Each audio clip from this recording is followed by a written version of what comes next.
So hello guys, good morning. Today I'm going to show you kung paano gumawa ng very simple bread dough. Konti lang yung ingredients niya, kaya kahit yan sa atin pwede nyo gawin. So 1 kilo ng flour,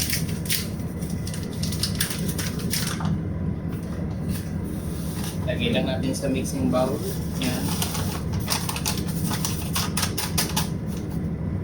Kung meron kayong makikita na flour na type 309, mas maganda yung gamitin para sa bread. But for a moment, ito lang muna yung meron tayo. So, normal na flour, harina de trigo. So, that is normal flour. After that, kailangan natin ng yeast. Ito po yung dry yeast. Yan. Dry yeast yan. Meron din pong isang klase ng yeast na fresh yeast kung tawagin. That one po is parang clay. So, pag ginamit nyo po yun, kailangan ibabad nyo po muna yun sa lukewarm na tubig na may isang kutsaritang asukal. But para dito po sa ganitong type ng yeast, hindi na po kailangan ibabad. Kailangan po natin ito ng 3 kutsara ng yeast. For 1 kilo of flour, 3 kutsara po ng yeast. That's 1, 2, 3. Ganyan lang po. Oh. Hindi masyadong puno. Okay? After that po, kailangan din natin ng around 4 tablespoon ng asukal. 1, 2, 3, 4. Okay. After that, haluin lang po muna natin.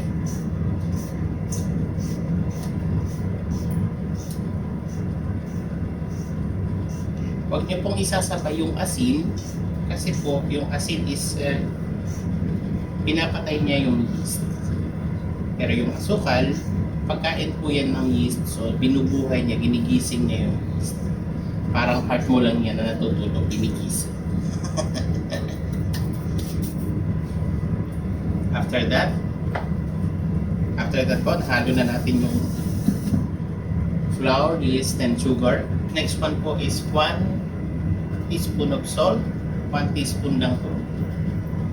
Kasi ingatan po natin kasi napatayin niya yung yeast. And 1 cup po. 1 cup ng oil.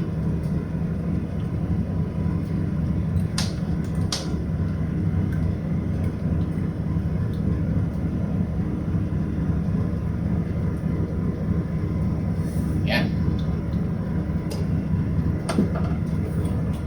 After that po, halo ulit.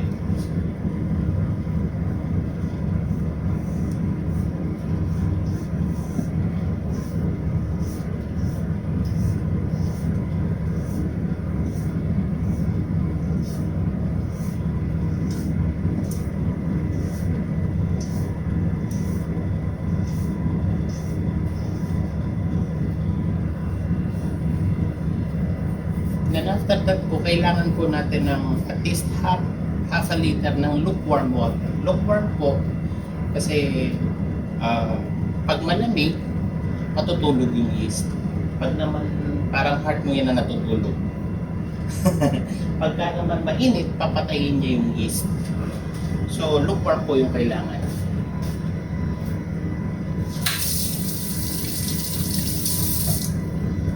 Wala po kayong immediate na lukewarm water, I suggest kuha po kayo sa yung pinainit na tubig na pangkape.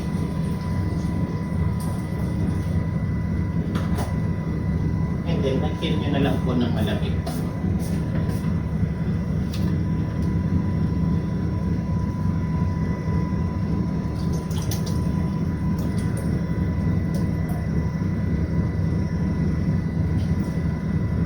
Yan po. Estimate ko lang po na half a liter lang muna yung i-prepare ninyo. Pero depende po kasi yan sa inyo sa pagtitimpla ninyo. Minsan, tinapay kasi mas malambot, mas maganda. Pero mahirap siyang masahin. Yung medyo matigas naman, madali siyang masahin. Pero ayun, nung result, medyo matigas na. I prefer po na medyo malambot. So ayan, puno po siya kanina, kalahati lang muna yung nilagay ko para po hindi siya mabigla na basang-basa. Kasi tendency po niyan is pagka sobrang basa, magdadagdag kayo ng flour and then mawawala na po kayo sa mixture. Mawawala na po kayo sa tamang measurement. Kaya mas maganda po na dahan-dahan lang muna yung paglagay ng tubig. Yan, haluin lang po natin ulit. Ganyan po siya. Yan, haluin.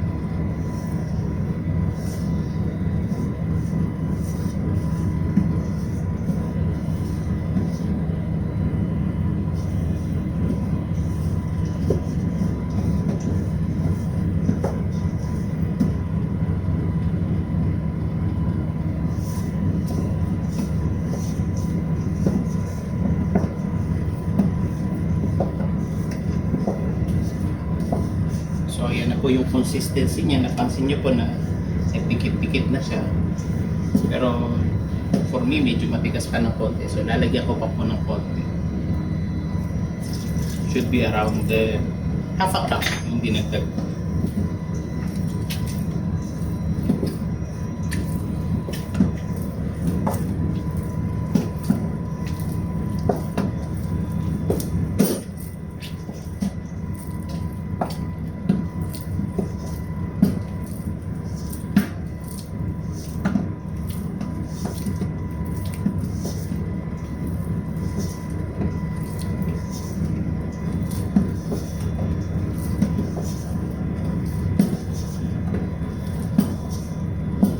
So, nakita niyo po medyo basa talaga siya ngayon. So, medyo mahirap po talaga siyang masahin kasi basa. Yan. So, pagka po ganyan na nagdikit-dikit na yung flour sa inyong mga kamay, huwag niyo po siyang hugasan ng tubig, sayang naman. Gawin niyo, kuha kayo ng flour.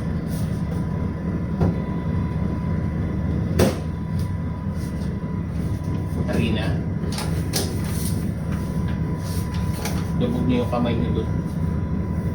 And hayaan niyo yung flour magtanggal ng mga dumikit na doon. Same time, lagyan niyo na rin ng flour yung inyong mixing table. Kasi mamasahin po natin yung tinapay dyan sa mixing table.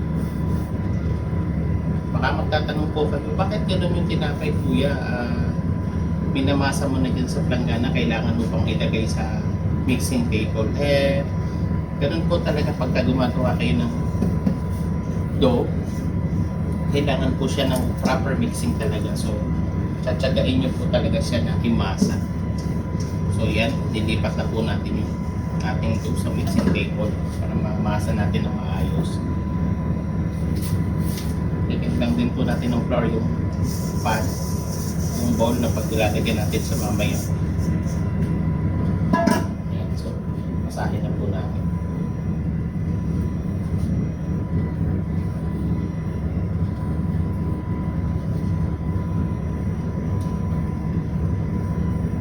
For beginners, I suggest 1 kilo lang muna. Kasi yung 1 kilo po is marami na kayong magagawang tinapay. Parang good for 8 to 10 persons na. Kasi ano pa yan po, mag-grow pa yan siya, malalakihan po natin siya ng 2 times. Yung iba 3 times po nagpapag-grow. Sa akin sapat na yung 2 times.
So, kung mapapansin po ninyo, at this moment, pag namasa nyo na po siya ng ganyan, mapapansin nyo na hindi na siya masyadong sticky. Yan po, hindi na siya kumakapit sa inyong kamay. Ayan, so, ganyan na po yung consistency na hinahanap natin para sa ating dough.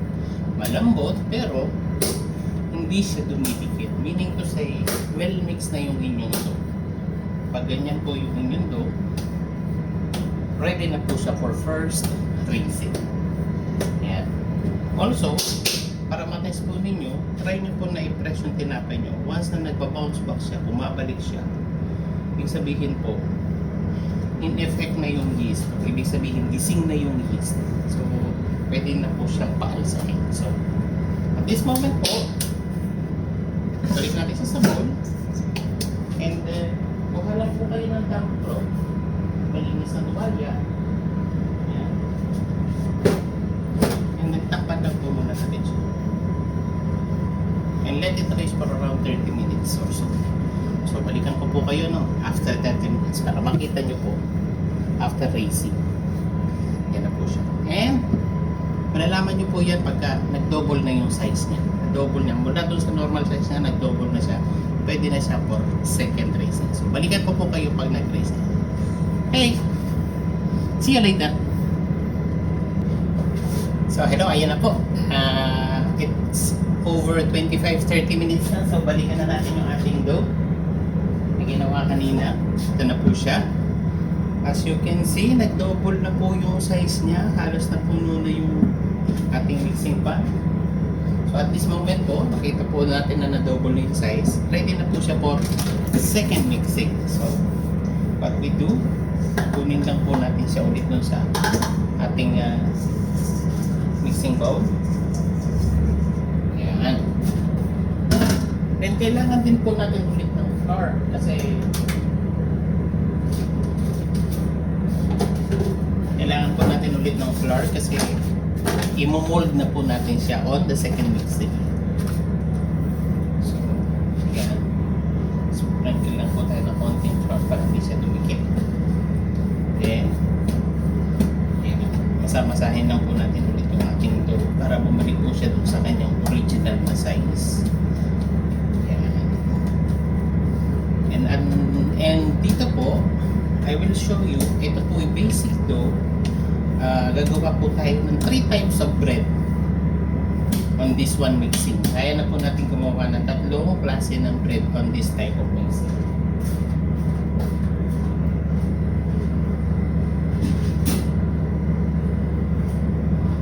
So, pwede lang po natin yung ating baking tray. Ayan.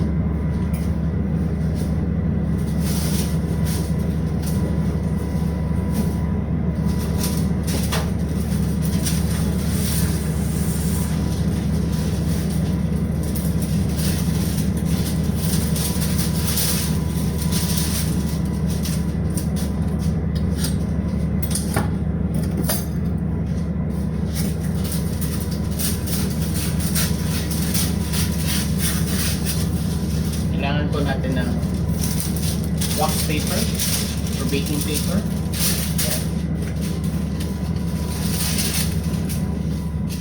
Kakat po natin siya sa ating baking pan. And then, ito pong dough, hahatiin natin siya sa 3 kasi nagawa po tayo ng 3 types of bread.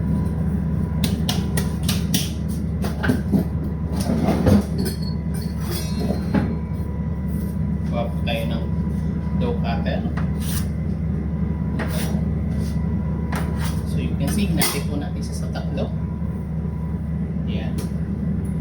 Yung first part po is gagawin natin siyang typical na bread rolls or we call in our place monay.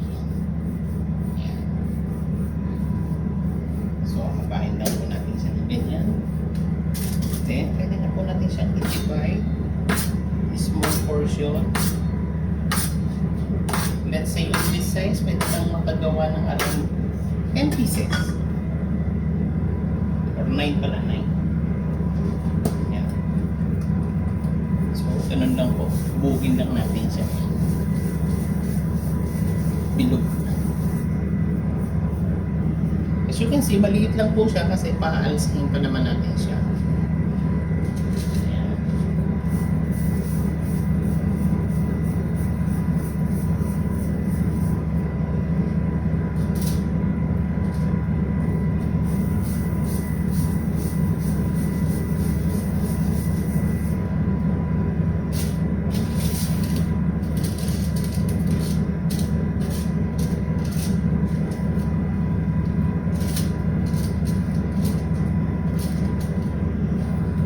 Sa mga kapwa ko din naman na kusinero sa barko,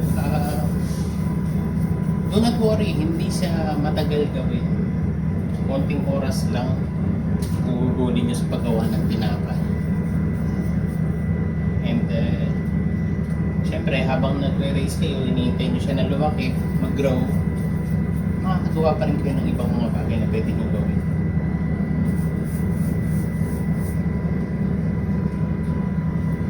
Ayan.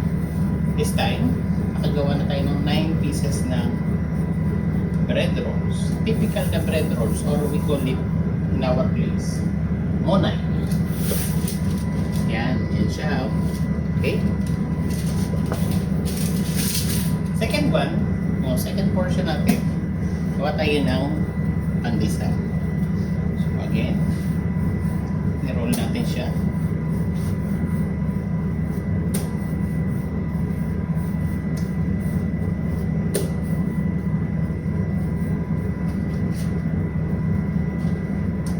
Naghanda lang ako dito ng sugar and breadcrumbs mixture. Mas maganda kung brown sugar yung gagamitin ninyo. And gagayatin lang natin siya ng maninipis and slanted. Ganyan.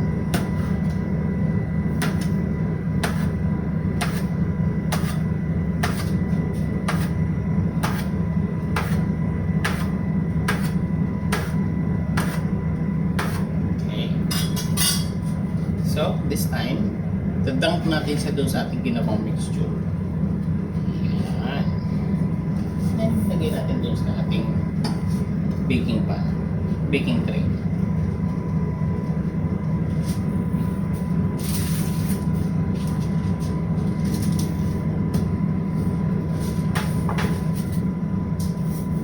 Like I said guys, hindi siya kailangan ng matagal na oras. Mabilis lang siyang gawin.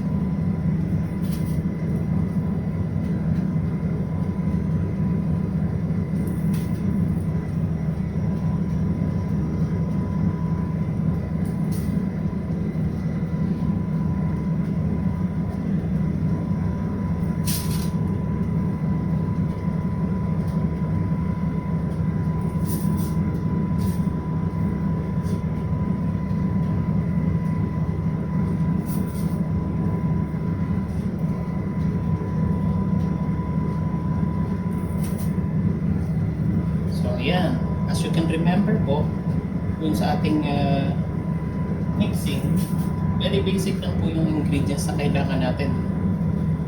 1 kilo flour, 3 kutsara ng instant yeast, 3 to 4 spoon ng sugar, 1 cup of oil, and 1 teaspoon of salt. And then around 500 liters, 500 ml pala ng lukewarm water. Yun lang po kailangan. Walang masyadong ingredients, so pwede po siyang gawin sa bahay. Kung meron kayong oven sa bahay, pwede siyang gawin.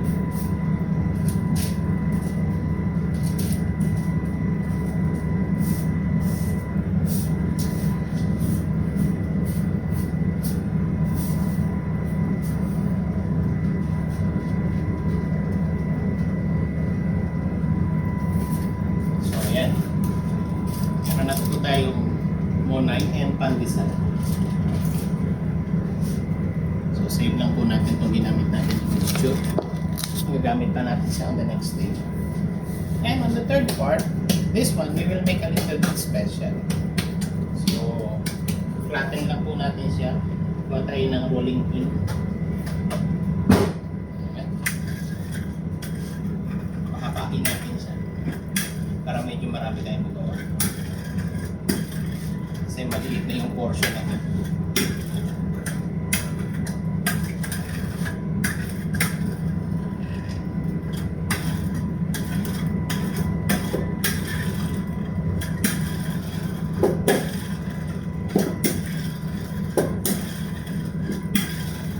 Yan. So, ito yung last na ginawa ko kasi this one doesn't necessarily need na mahaba ng oras para sa growing.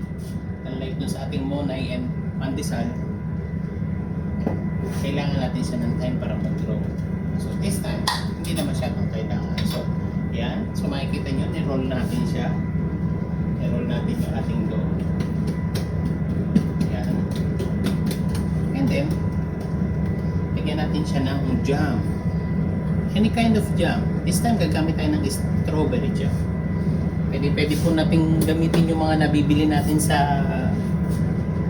Baguio. Yan. Strawberry jam. So, yan. Tingin po natin na mga 2 tablespoons. Enough lang para ma-layer natin yung ating dough. Spread lang po natin siya. Huwag masyado pong makapal kasi mamaya pag nihiwa na natin siya, mai-squeeze out yung jam natin. So, messy siya gawin. So, huwag pong masyadong makapal.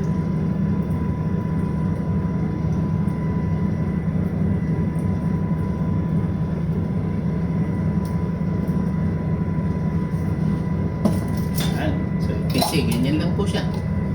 Then, sprinkle natin siya ng konting cinnamon. Gawa po tayo ng cinnamon rolls. Cinnamon bread. So, ito po, lagyan po natin ng cinnamon. Around 2 pinch ng cinnamon. Okay. And sprinkle lang po natin siya ulit ng konting sugar.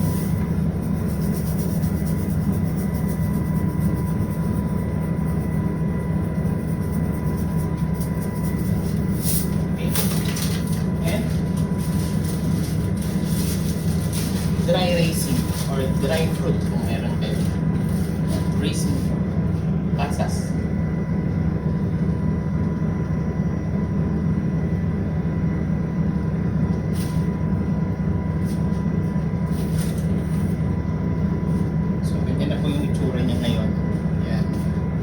So this time, kunin lang po natin ulit yung ating dough cutter and slowly natin po siyang i-roll.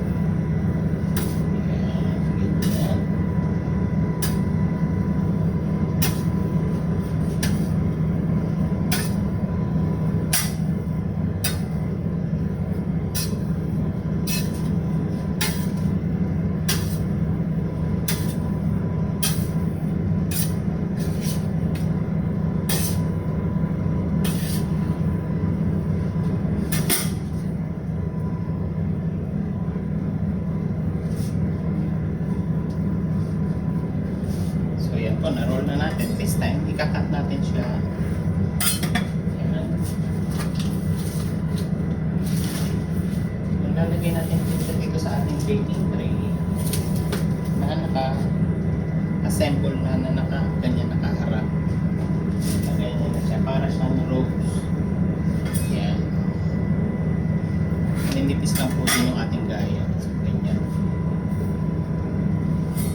you have it guys, ganyan yung itsura niya. Yan. So, again, we will wait for another 10-15 minutes para mag-grow siya. Okay? Yan po. So, we will wait 10 to 15 minutes para mag-grow. And after that, pwede na natin siyang isalang sa oven. At the same time, i-ready na rin po natin yung ating oven. Yan. Ready na rin po natin yung ating oven. Ready to go na siya after 10 to 15 minutes. So, balikan ko po kayo pag sasalang na natin. So, ayan. Hello po ulit. It's already 10 minutes past. So, as you can see, ito na po siya ngayon. You can see, ayan. Nag-double na po yung size niya. Ayan. Ready na po siya to go inside oven. And, medyo mag-grow pa din po siya. Ayan. Pag sinalang sa oven. So, ang oven temperature po natin is 180 degrees and we will bake this one for around 25 minutes. Okay. Or silipin nyo lang din po pagka medyo nag-brown na yung ibabaw niya, and that means it's already okay. So, salang po natin sa oven.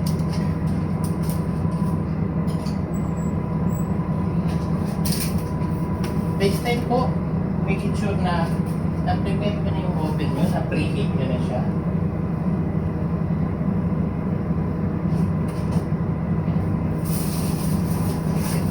Ating binibig yan. Take muna natin yung ating bread.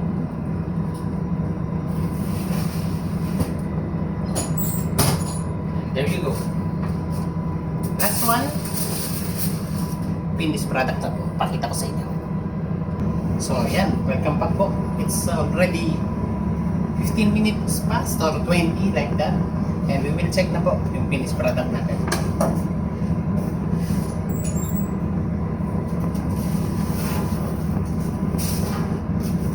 Voila! There you go guys. Ayan. Luto na po natin yung ating 3 types ng tinapay. Ayan. Gamit ang basic dough mix na ginamit natin kanina. So ayan po yung ating finished product. Ayan po tayong typical na bread rolls, pandesal, and cinnamon rolls. So, yan. So, napaka-basic lang po nung recipe.